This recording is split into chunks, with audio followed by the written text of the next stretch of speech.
Welcome to the deep dive. Today, we're going to be exploring what it takes to become a secondary school science teacher. And we're using this RoleCatcher guide that someone sent in.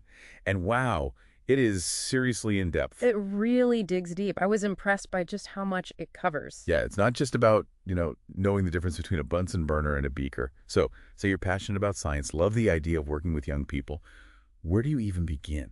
And that's where this guide, I think, is so helpful. It really maps out the entire journey from those first days as like a newbie teacher all the way to, becoming one of those seasoned pros shaping young minds. Okay, so you're saying it's a journey, not just like a here's your textbook, go teach kind of thing. Exactly. It's a process. I like that. And speaking of a process, the guide actually breaks it down into 4 distinct stages. Entry-level, junior, experienced, and senior science teacher. Did you realize it was so, structured? I honestly didn't. It's interesting to see how the role kind of evolves over time. Like, it's not just about how many years you've been teaching. It's about, the responsibilities you take on. So you're not just, stuck in the same routine year after year. There's room to grow.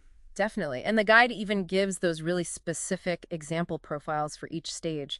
You really get a feel for the skills and experience you'd need, to progress. That's really cool, like a sneak peek into your potential future. Yeah, exactly. So as an entry-level teacher, you'd be, learning the ropes, assisting those more experienced teachers, and just getting a feel for the whole classroom dynamic. Makes sense. You're not just thrown into the deep end. Exactly. And then as a junior science teacher, you start, spreading your wings a bit more. You're designing your own lessons, figuring out your own teaching style. That's going to be exciting, kind of finding your groove as a teacher. Yeah, absolutely. And it gets even more exciting as you move up. Imagine being an experienced science teacher. You're designing entire curriculums, mentoring newer teachers. They even talk about using data to analyze how effective your teaching is. Whoa. Data analysis, that's next level. They lost me at data. But seriously, I love that idea of using data to actually see what's working and what's not. Yeah, it's like being a scientist in your own classroom. They actually call it action research, which I have to admit sounded a little intimidating at first. Action research. Yeah, that does sound kind of intense. It does. But when you break it down, it's really about using data from your classroom to constantly, test and refine your teaching methods so you can see what's actually making the biggest impact on how your students are learning. I like that. So it's not just about following the textbook. It's about figuring out what actually works for your students. Exactly. And speaking of things that work, the guide talks a lot about how important continuous learning is. Oh, yeah. You can't just learn once and be done. Right. Definitely not. They emphasize professional development courses, conferences, always getting new certifications. It's a field that's always changing, always evolving. Especially with science. New discoveries are being made all the time. You've got to stay up to date. Absolutely. A good science teacher is always learning. That's so true. Yeah. It's got to keep things interesting. And speaking of interesting, let's talk tech. The guide mentions simulations, online resources. It seems like technology is kind of a big deal these days in the classroom. Oh, yeah. Huge. It can really transform how you teach. Imagine taking your students on a virtual field trip inside the human heart using VR, or letting them conduct experiments online that would be too dangerous to do in real life. Okay, now that's what I'm talking about. Why couldn't I have had teachers who were into VR? But let's be real. Becoming a teacher, even one with cool tech, means going through the interview process. And this guide, it really dives into all of that. It's a whole section. They walk you through what to expect during a typical interview, and they even give you tips on how to answer some of those really tough interview questions. It's like having a secret weapon, to help you calm your nerves. Oh, I could have used that. Do they cover those really specific questions too? What do you say if they ask about how you'd handle a challenging student? I feel like that would be such a tough one to answer on the spot. Totally. They actually have a whole part on those kind of behavioral questions. Yeah. Things like, tell me about a time you had to deal with a disruptive student. Those can be tricky. But the guide gives you some good strategies for, how to handle them. I bet.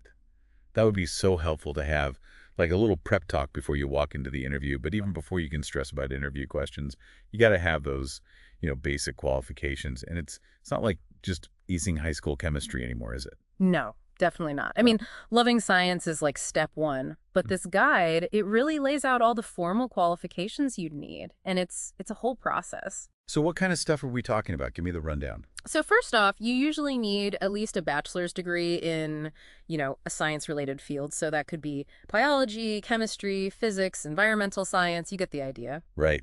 Got to have that science background. And then a lot of places, they also want you to have some kind of formal training in education too. So that could be like a teacher education program you do as part of your bachelor's, or even like a separate postgraduate diploma in education. That makes sense. Yeah. Because you're not just teaching Who? like facts and figures, right? You're teaching kids how to think like scientists. Exactly. And that brings us to teaching certification, which, oh boy, that can be a whole other deep dive depending on, where you are in the world. So many hoops to jump through.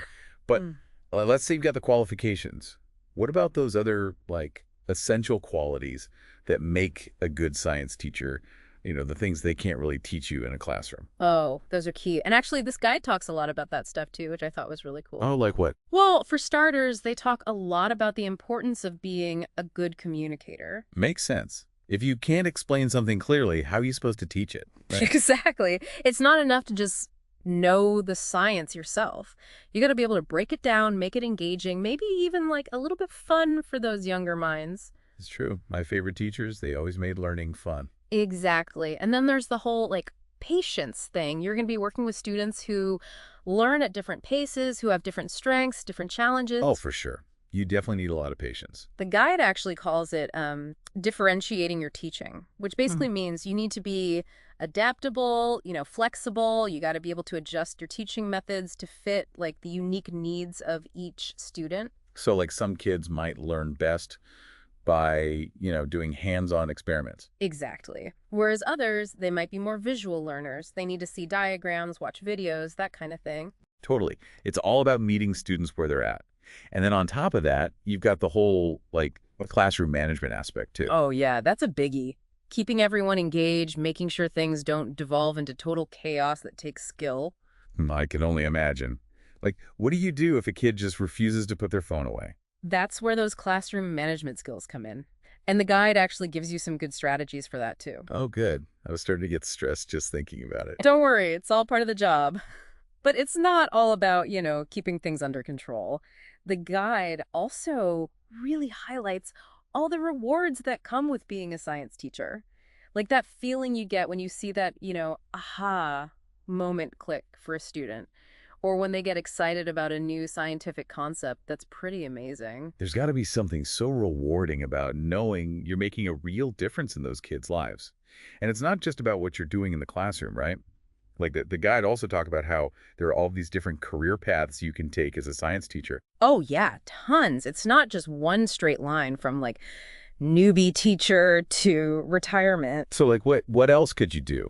Well, you could specialize. Like maybe you're super passionate about marine biology. You could become the go-to teacher for all things ocean related. That's so cool. Teach right by the beach, maybe. Yeah. Okay, I'm getting sidetracked. What else? Or you could move into more of an administrative role, like becoming a department head. So you'd be like shaping the science curriculum for the whole school. Exactly. Or even working on curriculum development at a district level. And then there's mentoring, professional development, even research and publishing. Whoa, research. Like actual scientists. That's impressive. So there's room to like really make a name for yourself in the field of education. Absolutely. And for those who are, maybe a bit more entrepreneurial, there's always starting your own tutoring business or even like an educational consulting thing. So many options. It's not just teaching. It's a whole world of possibilities. Exactly. But for now, let's maybe come back down to earth for a minute and talk about those job interviews, because the guide really is a goldmine when it comes to that whole process. Yeah, for real. It's like having a roadmap to interview success. Right? Like it tells you what to expect, how to answer those tough questions, how to really like sell yourself as the best science teacher ever. It's all about presenting yourself in the best possible light, highlighting your strengths and showing them that you're passionate about science and about teaching. Like a crash course in how to be amazing. But what about those curveball questions? Like, the tell me about a time you failed kind of thing. Those always throw me off. Oh, those behavioral questions. Yeah, they can be tricky, but the guide gives you some really good strategies for tackling those too. Yeah, those behavioral questions are always tough. But it sounds like this guide really arms you with like a whole arsenal of tools and strategies to tackle them. But, at the end of the day, it's not just about, saying the right things in an interview, this guide really drives home the point that being a good science teacher, it comes from somewhere deeper. Totally. It's about that genuine passion for science, that desire to share that passion with young minds. You can't fake that. It's got to be real. You're not just like delivering information, you're trying to inspire these kids, get them excited about the world around them. And that world, especially in science, it's changing all the time. Exactly. And the guide, it really emphasizes how important it is for teachers to be like lifelong learners themselves, always staying curious, always growing, always adapting. You've got to practice what you preach, right? Okay, so we've covered a ton of ground here, everything from the nitty-gritty of qualifications to the deeper purpose of being a teacher. But before we wrap things up, I do have one final kind of thought-provoking question I'd love to get your take on. Hit me with it. So the guide, it focuses a lot on, the practical side of teaching, the skills, the knowledge, the interview tips.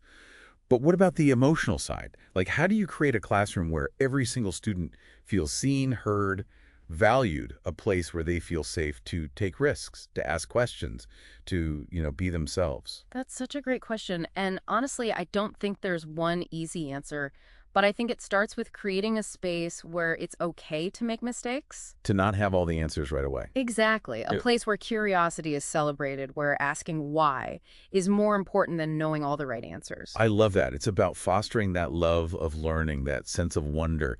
And I think that's something we could all use a little more of, no matter what stage of life we're in. Totally agree.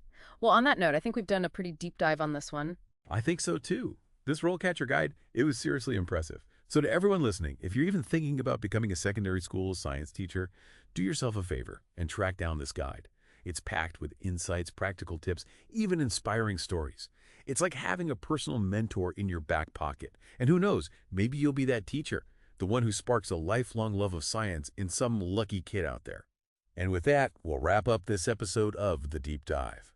Thanks for exploring with us.